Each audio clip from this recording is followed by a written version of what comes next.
할렐루야. 주님의 이름으로 평강을 기원합니다. 오늘은 성령 강림 주일인데 오늘 예배를 통해서 우리 모두가 다 하나님의 은혜를 충만히 받고 성령의 생각을 하며 성령의 역사를 체험하며 지내는 복된 삶 되시기를 바랍니다. 우리 함께 찬양하겠습니다.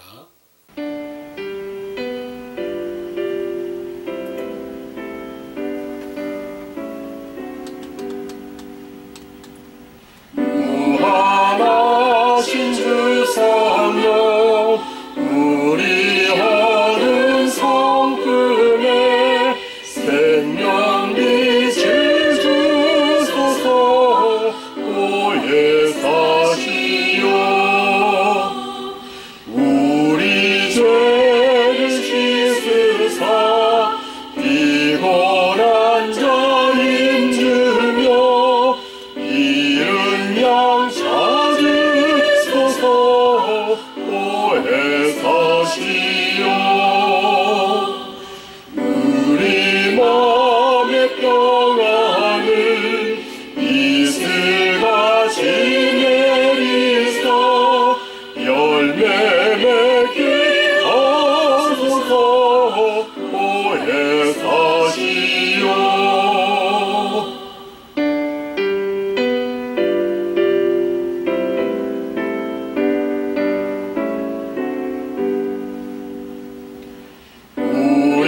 우리들의 연약함 단식하며 도우사 우리 위에 비소서.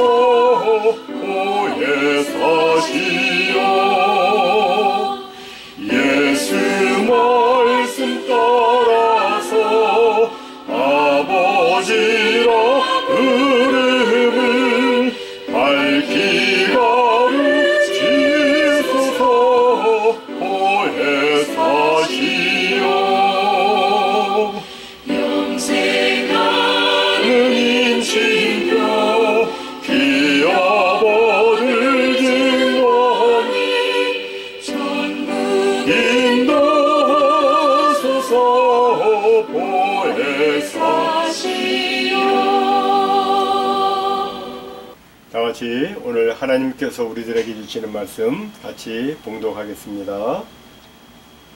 이와 같이 성령도 우리의 연약함을 도우시나니 우리는 마땅히 기도할 바를 알지 못하나 오직 성령이 말할 수 없는 탄식으로 우리를 위하여 친히 간구하시느니라. 마음을 살피시는 이가 성령의 생각을 아시나니 이는 성령이 하나님의 뜻대로 성도를 위하여 간구하심이니라. 아멘. 여러분 모두에게 말씀의 은혜가 충만하시기 바랍니다.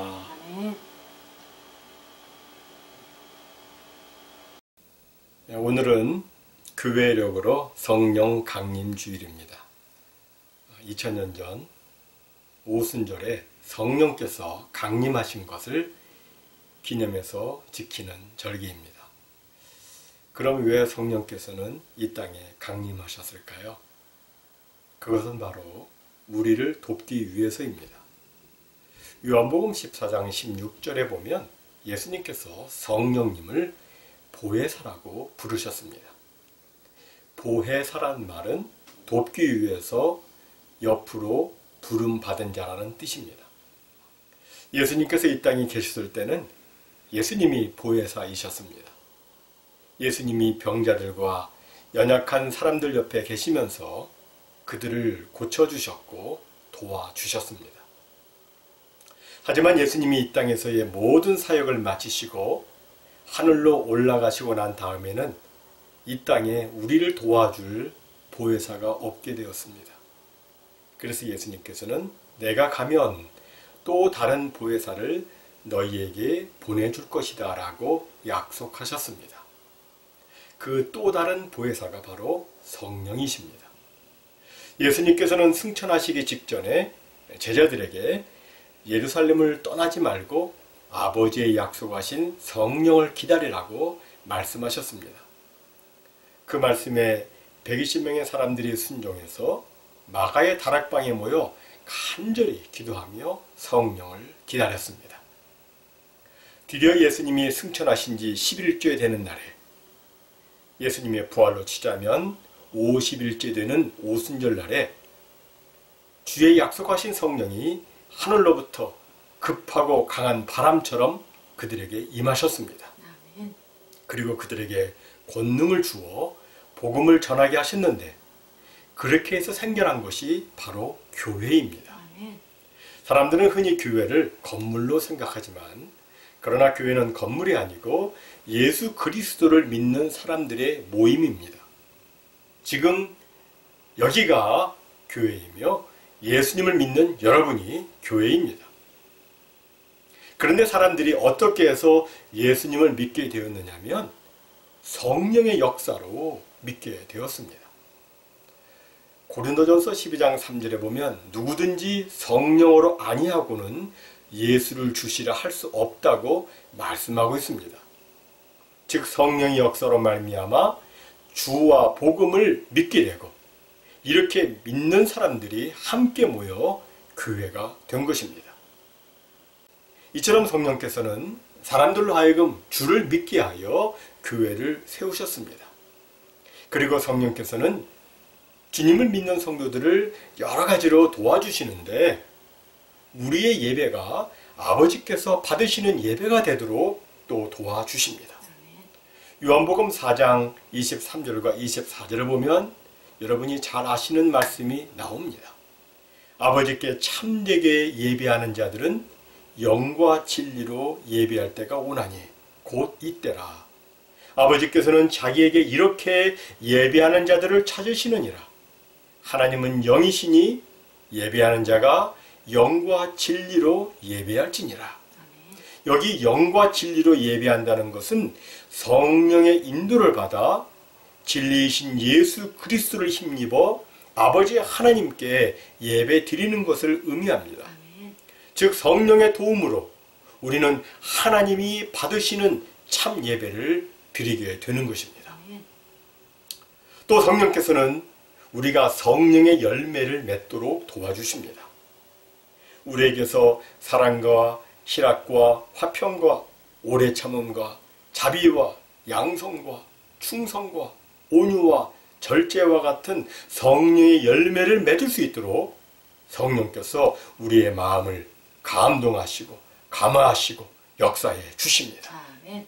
본래 우리는 성령의 열매를 맺을 수 없는 사람들이었습니다. 우리는 죄의 종이었고 마귀의 종이었습니다. 우리는 죄로 인하여 전적으로 타락했습니다.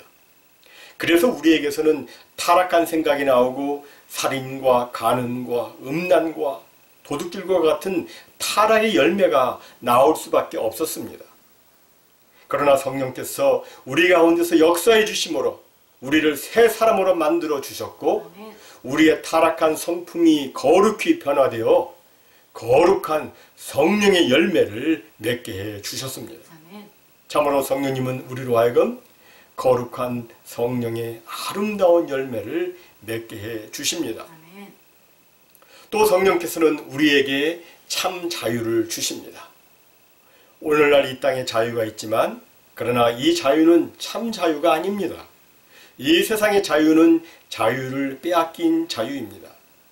왜냐하면 사람들이 저마다 죄에 붙잡혀 있기 때문입니다. 죄 아래 있는 사람은 진정한 자유를 누릴 수 없습니다. 죄의 권세로부터 벗어나야 진정한 자유를 누릴 수 있는데, 이것을 가능케 하시는 분은 오직 성령이십니다. 성령의 능력은 죄의 권세보다, 죄의 파워보다 더 강합니다. 그래서 성령으로 말미암아 죄에서 벗어나 진정한 자유를 누릴 수가 있는 것입니다. 고린도후서 3장 17절은 이렇게 말씀합니다. 주는 영이시니 주의 영이 계신 곳에는 자유가 있느니라. 성령은 우리에게 참 자유를 주십니다. 또 성령은 우리로 하여금 하나님의 말씀을 기쁨으로 순종하게 합니다. 성령이 우리에게 임하면 우리가 하나님을 사랑하게 되고 또 하나님의 말씀을 지키게 됩니다. 하나님의 말씀을 할 수 없이 지키는 것이 아니라 지키고 싶어 지키게 됩니다. 우리가 만약 하나님의 말씀을 할 수 없이 지킨다면 그것은 진정된 의미에서의 신앙생활이라고 말할 수 없습니다. 그것은 종교생활이지 신앙생활이 아닙니다. 신앙생활은 의무가 아닌 자원과 기쁨으로 해야 하는 것이기 때문입니다. 주의를 지키는 것이나 11조 드리는 것을 의무감으로 한다면 거기에는 기쁨이 있을 수 없습니다. 이것은 마치 부부가 서로 사랑하지 않고 그저 의무감으로 결혼 생활을 하는 것과 같습니다. 하지만 성령에 충만하면 의무감이 자원하는 마음으로 바뀌게 되고 억지로의 마음이 기쁨의 마음으로 바뀌게 됩니다. 성령님은 절대로 우리로 하여금 억지나 의무감으로 말씀에 순종하게 하지 않습니다.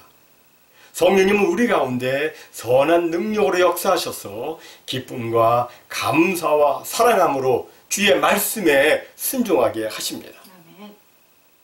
또 성령께서는 우리로 하여금 하나님을 아버지라고 부르게 하십니다. 로마서 8장 14절로 15절을 보면 무릇 하나님의 영으로 인도함을 받는 사람은 곧 하나님의 아들이라. 너희는 다시 무서워하는 종의 영을 받지 아니하고 양자의 영을 받았으므로 우리가 아빠, 아버지라고 부르짖느니라 라고 말씀합니다. 우리 성도는 하나님을 사랑함으로 경외하지만 하나님을 공포심으로 두려워하지는 않습니다. 여러분, 신앙생활은 무서움으로 하는 것이 아닙니다. 하나님을 향한 무서움은 양자의 영이 아니라 종의 영입니다. 종은 주인을 무서워합니다. 종은 늘 좌불안석입니다. 마음이 편하지 않고 불안하고 두렵습니다. 하지만 아들은 아버지를 무서워하지 않습니다. 양자의 영을 받으면 하나님이 무섭지 않고 다정하고 친근하게 느껴집니다. 그래서 하나님을 아빠, 아버지라고 부르게 됩니다.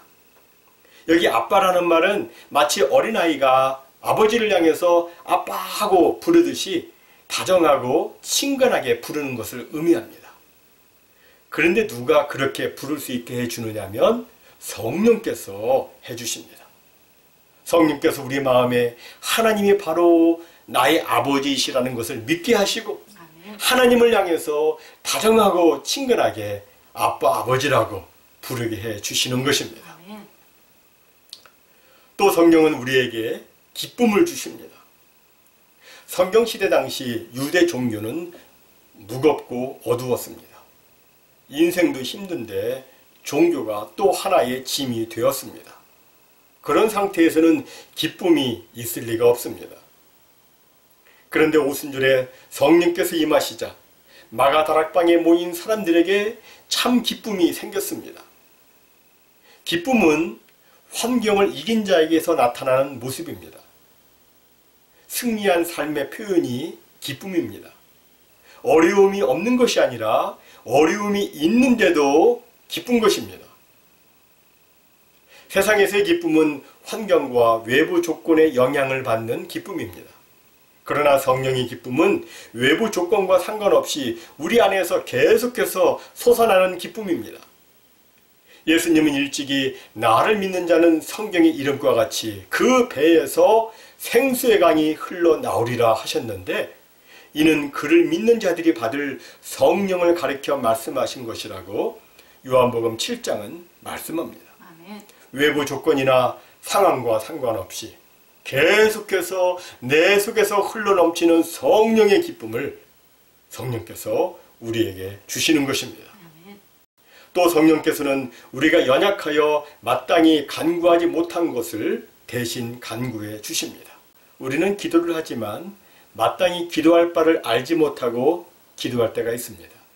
어떤 때는 욕심으로 기도하고 어떤 때는 순간의 감정에 이끌려서 기도하고 어떤 때는 하나님의 뜻이 아닌 내 뜻대로 기도를 합니다. 이럴 때 그 기도대로 이루어지면 우리의 삶은 나아지는 것이 아니라 더 절망적이 되고 하나님에게서 멀어지게 됩니다. 솔직히 우리는 내가 무엇을 기도해야 내 삶이 하나님이 원하시는 모습으로 만들어지고 내 인격이 제대로 빚어지며 내 삶 속에서 하나님의 의의가 참으로 이루어지는지를 온전히 알지 못합니다. 이런 연약한 우리를 돕기 위해서 성령께서는 우리를 위해 기도를 하십니다.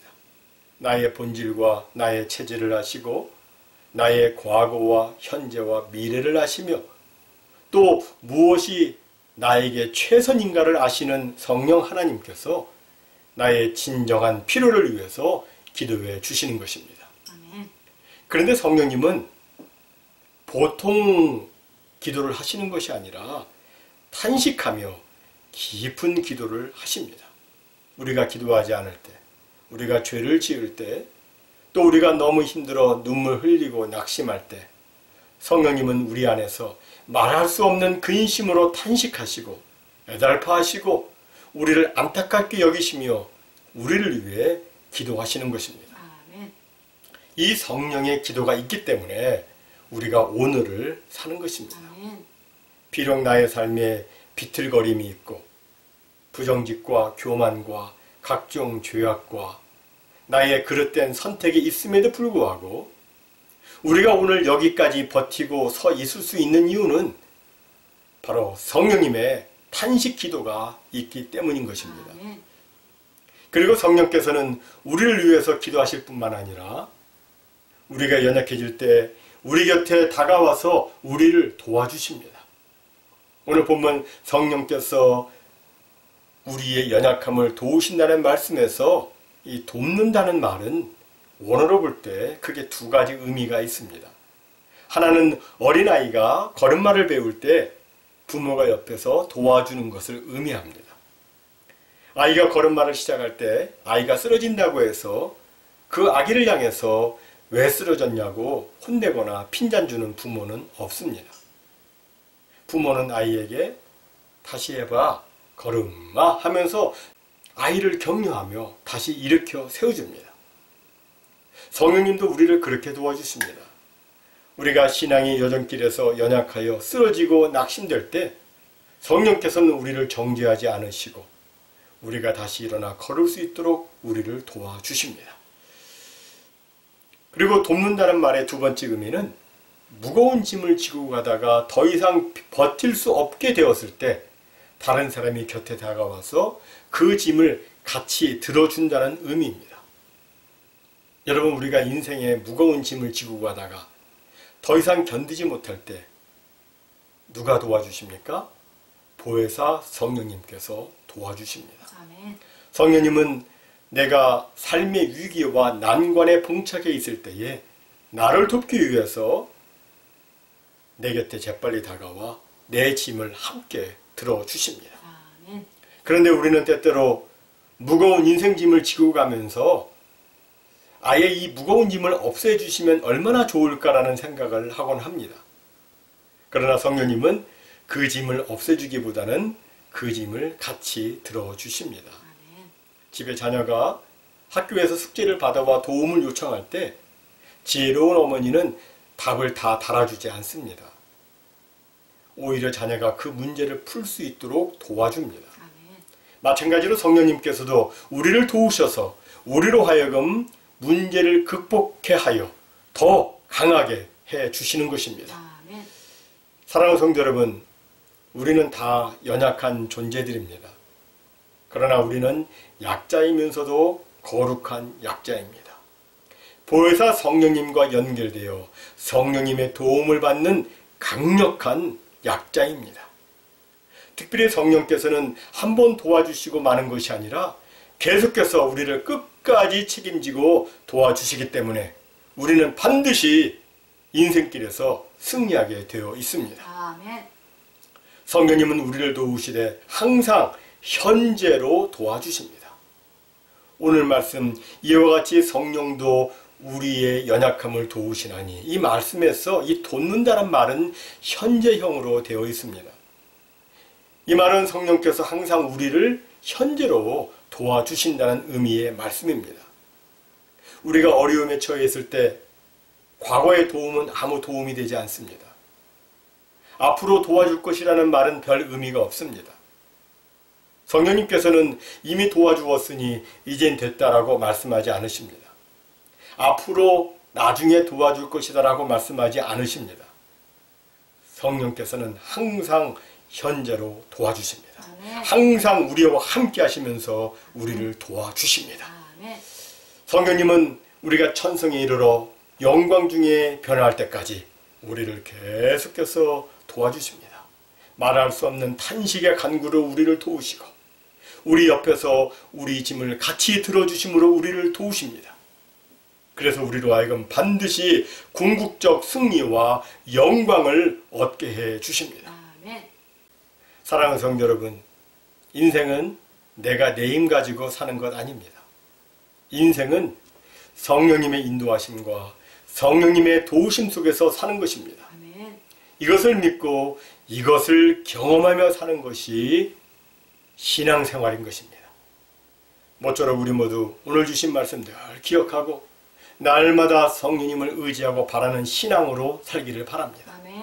그래서 오늘의 단식이 변해서 내일의 영광으로 이어지고 오늘의 슬픔이 변하여 내일의 기쁨으로 이어지고 오늘의 아픔이 변하여 내일의 성숙과 승리로 이어지는 이런 놀라운 역사가 우리의 삶 가운데 나타나기를 주님의 이름으로 간절히 축원합니다. 아멘.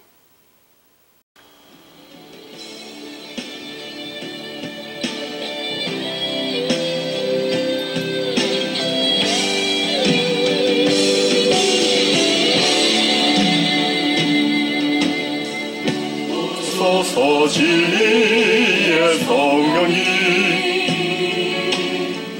이 땅은 들며 임하소서. 거짓과 탐욕 죄악에 무너진 우리 가슴 영케하소서. 오소서 은혜의 성령이 하늘 가르고 임하소서. 거룩한 불꽃 하늘로서 임하소.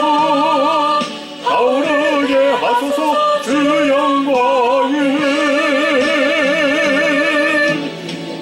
응의 불길 타오르게 하소서. 진리의 말씀 이토록 새롭게 하소서. 은혜의 강물 이르게 하소서.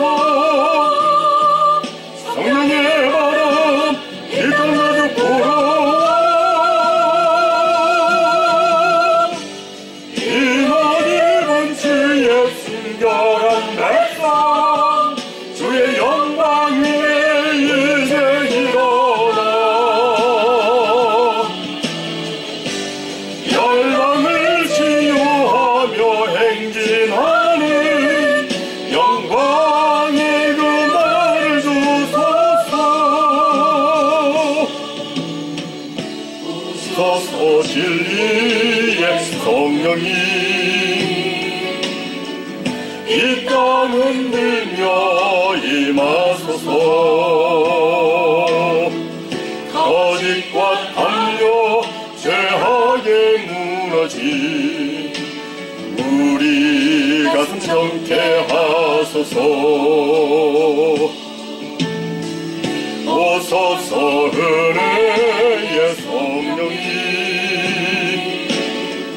하늘 가루로 임하소서. 거룩한 물고 하늘로서 임하사 타오르게 하소서 주 영광을. 은혜의 불길 타오르게 하소서. 진리의 말씀 이 땅 새롭게 하소서. 은혜의 강물 흐르게 하소서. 성령의 바람 이 땅 가득 불어와.